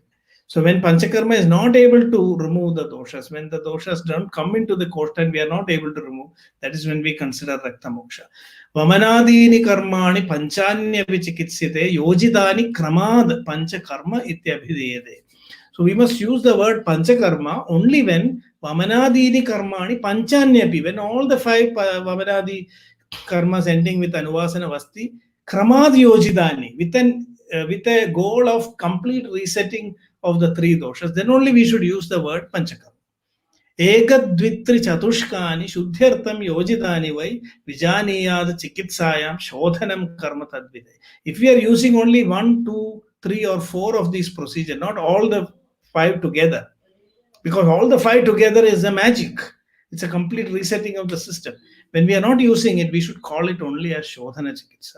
Deepanam Pachanam Chaiva Snehanam Swedanam Tatha Upakarmani Vachyani Samastam Vyastam Evacha. All other procedures when we do, we should call it only as Upakarma. Tanyeva Chopakarmani Panchakarma Sukovidai Purvakarmani Chochende Prayuktani Cha Purvata. And these all Upakarmas, when we use it before performing any of the Panchakarmas, then they are called as Purva Karmas. So this is a terminology standardization, which I think will bring a very big understanding of Panchakarma and its differentiations. And when we go into what you call as interventional Panchakarma, where we need SOPs, WHO is working on it, the Ministry of Ayush has developed, but there's still a lot of scope for improvement. And one of the first steps here, I think, is in defining terminologies very clearly. So what I have done here is to distinguish why Panchakarma and Rakta Moksha are different, because one is removing from Koshta, other is removing from Shakha. And Panchakarma is to be reserved only for all the 5 procedures done one after the other with a view to balance all the 3 doshas. And if they are done separately, they should be called as Shodhana. All other karmas associated with Panchakarma, when they are done independently, they should be called as Upakarmas. And if done before Panchakarma, then they should be called as Purva Karmas. So this is the suggestion for. And now another thing is is it bio-cleansing or oil massage? Is it detoxification or bio-cleansing? Which term should we use? So I'm coming to the end. It's already 1.5 hours. So I'm just skipping 1 or 2 slides which are not so relevant. Why detox is not accepted by scientists? So today we discussed, but the whole focus of my discussion was, we started with mechanisms, like the robo developed by Ui Baba, to the detox procedures done in the West. And then I tried to point out why Panchakarma needs to be brought into a very systems biology perspective of the psychoneuro-endocrine immunology axis, which is the best model with which we can explain Panchakarma, effect on immune system, on microbiome, on the autonomic and enteric nervous system. So when you look at modern scientists, first thing is our bodies are accumulating toxins, so we need to toxify. This is something we have not been able to demonstrate very clearly. What do we mean by the toxins that are accumulated in the body? And present to illness is a result of chemical toxins. This is a very widely circulating theory. Without ever being able to demonstrate what is happening, we are claiming. So they say this is like ghost toxins. Nobody knows whether they exist or not. And premise 3 is that detox treatments are removing the toxins. So then we have to show. So we have to show 3 things if we want to establish, detoxification as the basis of Panchakarma. One is we must show that bodies are accumulating toxins. Second is the toxin is responsible for the disease. And third, that we are able to remove them through the Panchakarma. So even if they are not toxins, they could be metabolic waste products. We need to really focus on these 3 areas. Without bringing clarity here, these methodologies will never gain, scientific currency. Because what the modern doctors say is that skin, kidneys, lymphatic system, gastrointestinal system, liver, all these have an intrinsic detox. It's a very intrinsic detoxification system. The liver is self-cleansing. The kidney excretes waste products. So what is that through Panchakarma we are achieving additionally? This needs to be very clearly demonstrated. So are we purging the bowels or the cellular matrix? The Ayurvedic theory of Panchakarma clearly indicates that we are not just purging the bowels, we are purging the whole cellular matrix of the body. Because from the Shaka, which means from the intercellular, extracellular spaces of the body, all these toxins are mobilized and brought into the koshta and then removed. So the focus of Panchakarma is on the cellular matrix and not the bowels. And this is something that needs to be very clearly demonstrated.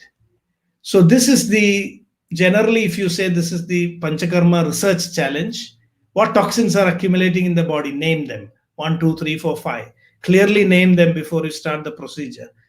What toxins are causing the diseases? Show the link between these toxins and the particular disease that you are talking about. And what toxins are being removed from the body? Show them. When the preparatory procedures are formed, what happens? Do these procedures really bring the toxic substances into the alimentary tract, which are then removed by purgation and emesis? And I want to again point out that this removal of toxin is a very simplistic explanation of Panchakarma. As I pointed out, Panchakarma is not just a cleansing procedure, it is the resetting procedure, because it has impacts. So if you only focus on removal of waste and toxins, we forget about the profound impact that Panchakarma produces on our immune system, that Panchakarma produces on a microbiome, on a digestive system, on an endocrine system, the effect that Panchakarma produces on our nervous regulatory system. So this is the reason why we need to have a broad canvas when we look at Panchakarma. So demonstrable evidence so we need to go beyond the detoxification into demonstrable evidence of dosha accumulation in the body, experimental proof for the concept of Koshta Shakha Gadi, measuring and characterizing the substances that are eliminated from the body, measuring the changes that happen before and after this treatment to the immune system, to the gut microbiome. These should become, outcome measures for Panchakarma. Measuring and understanding the changes happening in the body during Purva Karma, Pradhana Karma, and Paschat Karma. And then, of course, the safety of Panchakarma procedures. We need meticulous documentation of all possible. Vyapat Ayurveda has a very good framework of Vyapat. Now, in the last part, I want to point out one instrument which we are using in our research here. Is, there is an instrument called as Dharma Lab.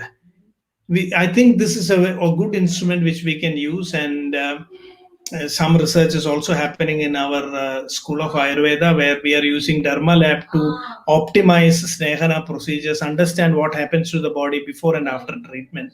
So the Dharma Lab combo, this is the instrument that we have. It has sensors which looks at skin parameters. And skin parameters, I will tell you what are all the skin parameters. It's very simple to use and apply. Can be moved around also. Sorry.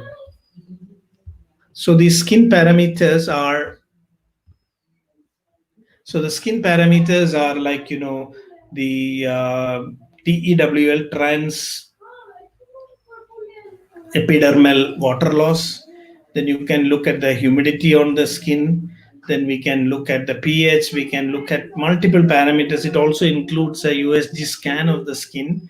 So we are able to objectively measure the changes that happen on the skin. So for Samyak Snigdha Lakshana, before, after, in different individuals, according to different prakritis, day by day, what changes are happening in the body is something which we can measure through the Dermolab combo. So many such instruments are happening, and I think it's time that from the Ayurvedic field in Panchakarma, we take this major step of going deeper into the science of Ayurveda without compromising the principles. That is why I said we must first understand what Panchakarma means in Ayurveda. We are unfortunately borrowing terms like detoxification and other things and putting Panchakarma there. Panchakarma is very profound. It is multimodal. It has effects at multiple levels in the body. It's not just simply giving a purgation. It has such a modulatory effect on, as I pointed out, on mechanisms like the PNEI axis. These are the deeper aspects of Panchakarma, I think, that we must bring out through research in the future. And then definitely Panchakarma could become the methodology through which Ayurveda gains more acceptance in the world. And with these words, let me conclude here. And I am very thankful. I hope this discussion was helpful. I'm not a specialist in Panchakarma, so I've tried to look at it mostly from a researcher's point of view, a clinician's point of view, also from a global perspective of integrative medicine. So thank you very much for patient listening.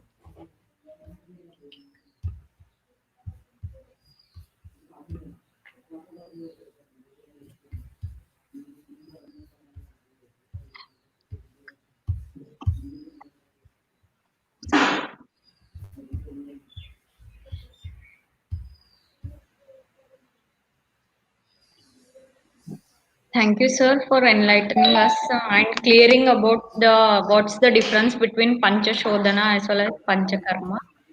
And some participants have asked some doubts, sir.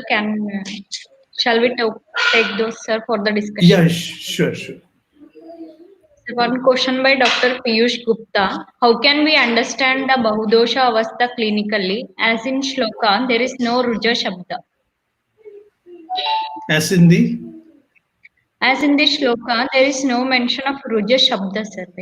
No. The Bahudoshasya Lingani has been clearly mentioned because Bahudosha Avastha produces an acuteness of the disease. Bahudoshatum could be in Lina Avastha or in Chala Avastha. If it is in a Chala Avastha, then there will be an acute manifestation of the disease. If it is in a Lina Avastha, then that many symptoms will not be there. Generally speaking, our texts have said that severity of the disease, the manifestation of full lakshanas, this is dependent on the Bahu, Alpa or Madhya classification of the dosha. Alpa dosha produces alpa symptoms. Madhya dosha may produce only few symptoms. Bahu dosha will produce full range of symptoms.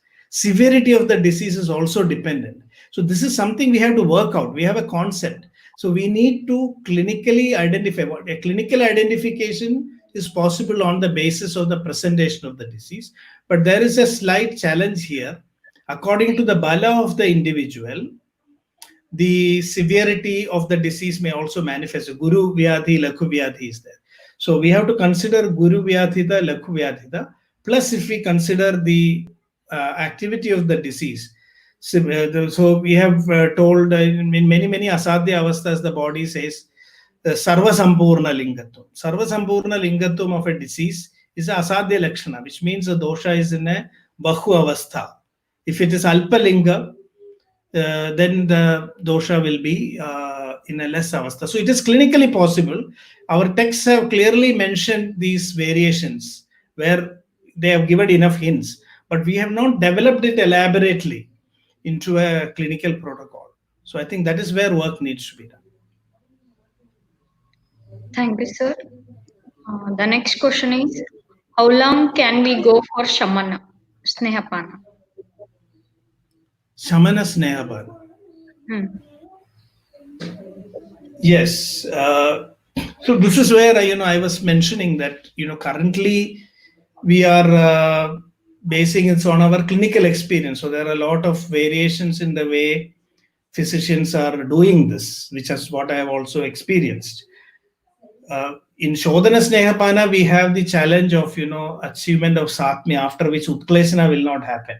But in Shamana Snehapana, that limitation is not there. We want to bring the Shamana of the doshas, not the Utklesana is not a goal. But the actual optimization of any of our procedures can be done only if we are able to get feedback, which is what I was trying to point out right from the beginning. The development of the Shirodhara robo, that the purpose itself was to understand what is the endpoint that we are wanting to achieve in a patient. So a treatment has to be done up to the point that endpoint is achieved. Now this confusion itself comes because we have not defined that endpoint. In modern medicine, they will say till this value comes to this level, we will do it. Unless side effects come, then we withdraw it. So there are protocols like that. Generally, for any treatment, the duration is fixed on the basis of two principles. One is achievement of the desired endpoint. The other is the manifestation of intolerance. If there is intolerance, then we have to withdraw it. If the goal has not been achieved, we may have to continue it till the goal is achieved. But in Ayurveda, we have not set these individual goals in each patient. The goal of Snehana in different diseases will also be slightly different. The duration with which we can achieve this will also be different. But generally, Ayurveda has given a guideline. Saptahena gunalabhe kriyam anyam prayojayet. Praya karoti ahoratrad karma anyadapi bheshajam. So some guidelines have been given. A cure of a disease is different from effect of a particular intervention. So a medicine is supposed to show that it is working within 24 hours. If you don't see the indication of a medicine working within 24 hours, it means it is not useful. We say Ayurveda is very slow, but classical texts have clearly mentioned. Praya karoti ahoratrat karma anyadapi bheshajam. Similarly, if it is a kriya, if it is a procedure, we have with the maximum time to find out whether it is working, not whether it is curing. Is saptahena gunalabhe. Within that time, if you don't find a result, then kriyam anyam prayojayet purvasyam shantavegayam na kriya sangaro bhavet. So I think these principles we have to implement, use more objective measures, and that's exactly what I wanted to point out right from the beginning. Thank you, sir. And the next question is, sir, how to assess clinically the Chala, Leena, Alina, and Bahudosha Avastha? Yeah, it's a very good question, and I'm actually working on it. I won't say I have all the answers, but the Chala Avastha, any disease that is presenting as an acute disease, Tatrotkrishte, Samutklishte, Kaphapraye, Chale Male, the Chale Mala will always cause an acute disease. And after that, because the body and the dosha imbalance, there is a confrontation. As a result of that, either the body survives or the disease survives, means the patient is killed. That is why it produces a acute condition. Alina achala avastha, that is causing a chronic disease. There is no crisis, but the disease continues for a long period of time. So that, and whenever there is an exacerbation, we can say that the dosha is in a chala avastha. When it is in a chronic state, it's in a alina and achala avastha. Then we have a Lina avastha. In many diseases which come as an episodic illness, just by seeing the presentation of the disease, we can distinguish. Now, in disease like epilepsy, disease like bronchial asthma, even some types of multiple sclerosis, which is remitting, relapsing, when the dosha is in Lina avastha, in skin diseases also we can see this. Dosha will be Lina alina. Means it becomes Lina, then the disease will disappear. But when it becomes alina, you'll have an episode. So bronchial asthma people, in modern medicine, the treatment for these diseases is just suppressing the dosha back to a Lina avastha. There's no cure. So when it is in Lina avastha, there's no symptoms. But the moment it becomes alina again, the disease will manifest. So epilepsy, apasmara, tamagashwasa, some skin diseases like multiple, all that I mentioned, this is Lina alina. In Lina avastha, the disease is very silent. In fact, today this is a clear indication. Lina avastha, the disease will be silent up to the point where it suddenly becomes chala and kills the individual. Two good examples are cancer and heart disease. In heart disease, the disease is Lina for a long period of time. Some people only know the disease is there when they suddenly get a crisis. When the dosha becomes chala, it immediately kills the individual. Cancer is also like that. It remains in Lina avastha for a long time. There's absolutely no symptom. But then gradually it becomes Lina alina, then it becomes alina achala, and then it becomes chala and then destroys the individual. So the clinical presentation of the disease, we are able to understand and classify. So for each disease, we can develop, that is the work that we have to do through research. The texts have only given indication. So because Ayurveda has clearly told, avastha vishesha, this is very important that we have to treat the disease according to avastha visheshas. One of the avastha visheshas is the chala, lina, alina, and bahudosha avasthas.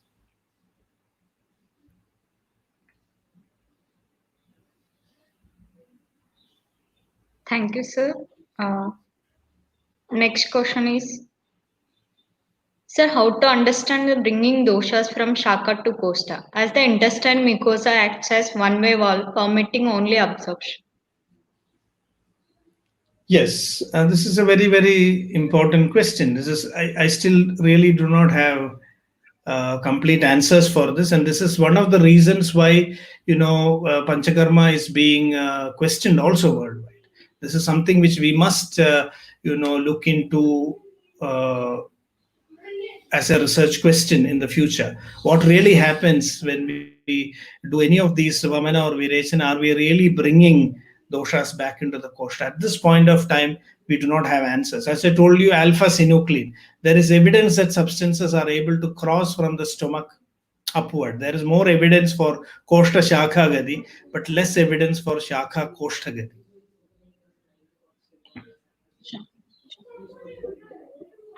Thank you, sir. Really, it was a wonderful session, sir, especially for us to the Panchakarma people. Now I request our Dr. Dadabase Kenneth sir for the vote of thanks.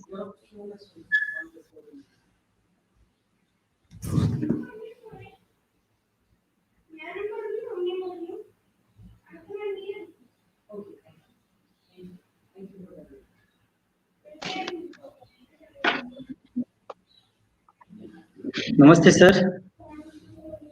Yeah, namaste. Thank you very much, sir, for your insightful session that made our scholars uh, like a thought-provoking, and even they have to think in different aspect for the research point of view. Yeah, generally many myth concepts were there in the society. Panchakarma means that is a detoxifying measures. You have given elaborate description how Panchakarma is differ from the detoxification, and rather than detoxification, Panchakarma is a bio-cleansing. That is the word better to use and even follow. For that, really grateful to you, sir. And even you have elaborately covered the different types of pharma and the understanding of pharma in clinical aspect. And along with that, the importance of Rutu Shodhana in prevention of metabolic disorders and as well as cardiovascular disorders, and even the role of Vamana karma, the action of Vamana karma, and as well as different Virechana drugs and its mode of action, where the especially the Panchakarma PG scholars, they have to rethink in better understanding the community. And as well as you have told that is after administration of Vasti, there is a presence of biomarkers. Some of the things and even change in biomarkers. Maybe that is the quotation told in the classics, like while explaining the fruitfulness of Basti, that is apadatala mastakan. By bypassing the portal circulation, these are the valuable points, and even the Panchakarma surely it will reduce the mortality and as well as morbidity rate of the domains in the community. These points are really helpful for us, sir, and even they made, and these points definitely made our students to think in different research aspect rather than simply telling that vaguely and even grossly we can say that dosha will come from the shaka and shaka to the costa and all. Your complete session is given very thorough knowledge, and as well as they made us to think in different ways, sir. For that, I would like to convey my thanks on behalf of our institution and our beloved principal, and as well as our department and from our students. Thank you, Ananal sir. Thank you very much for your valuable presentation. Thank Thank you, sir. you. Thank you. Thank you. It was a honor to share my views on this platform. Thank you very much, sir.